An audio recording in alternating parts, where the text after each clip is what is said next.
In the quiet village of Domrémy, in northeastern France, a girl was born whose story would echo through the ages. This is the tale of Joan of Arc, a humble peasant who rose to lead armies, challenge kings, and become one of history's most enduring legends. Joan of Arc was born in 1412 to Jacques and Isabelle d'Arc, modest farmers in the village of Domrémy. Her early life was unremarkable. Like most children in her village, she helped with chores and spent time in prayer. But even in her youth, Joan was known for her devout faith and strong character. It was in this peaceful setting that Joan's extraordinary journey began. At the age of 13, she began hearing what she described as divine voices. These voices, which she believed came from St. Michael, St. Catherine and St. Margaret, told her she was chosen by God to save France from its enemies and crown Charles VII as king. Joan's claims were met with disbelief. To her neighbours, she was just a simple peasant girl, but Joan's faith in her mission never wavered, even as doubts surrounded her. At the time, France was in chaos.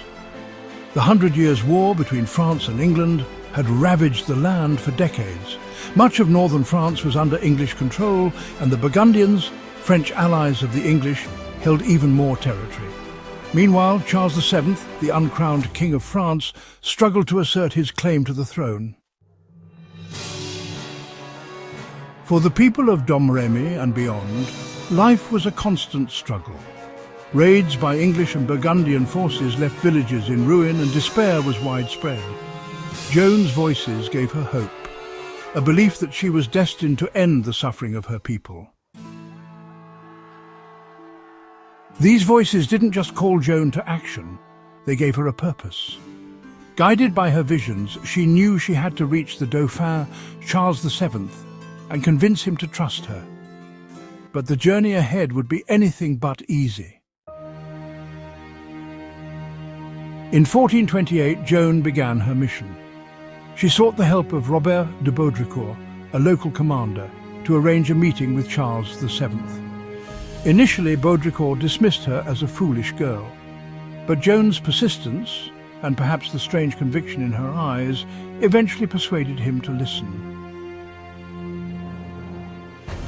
With Baudricourt's support, Joan embarked on a perilous journey to Chinon, where Charles VII held court. Travelling through war-torn lands, she faced the constant threat of bandits, enemy patrols, and harsh conditions. Yet Joan remained steadfast, driven by her divine mission. When Joan finally arrived at court, she was met with skepticism. Charles, wary of impostors and desperate for a miracle, devised a test. He disguised himself among his courtiers, but Joan, guided by her visions, identified him immediately. This act left many stunned and further convinced Charles to hear her out.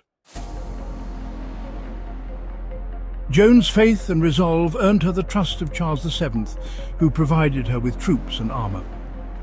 She took on the role of a military leader, an unprecedented position for a young woman in medieval France. In 1429, Joan led her forces to lift the siege of Orléans, a critical stronghold under English control. Against all odds, she inspired the French soldiers to victory. Her banner became a rallying symbol, and her presence on the battlefield boosted morale in ways no general could have anticipated. Orléans was just the beginning. Joan continued to lead the French to a series of victories, reclaiming towns and fortresses from the English. Her actions turned the tide of the war and paved the way for Charles VII's coronation in Reims. For Joan, this moment was the fulfillment of her divine mission. Charles VII was now the rightful king of France, thanks in no small part to the efforts of a teenage girl who refused to give up. But Joan's triumph was short-lived. In 1430, she was captured by the Burgundians, allies of the English. Sold to her enemies, she was handed over to the English, who saw her as a threat to their cause. Joan's trial was a political spectacle. She was charged with heresy, witchcraft, and cross-dressing, crimes designed to discredit her claims of divine guidance.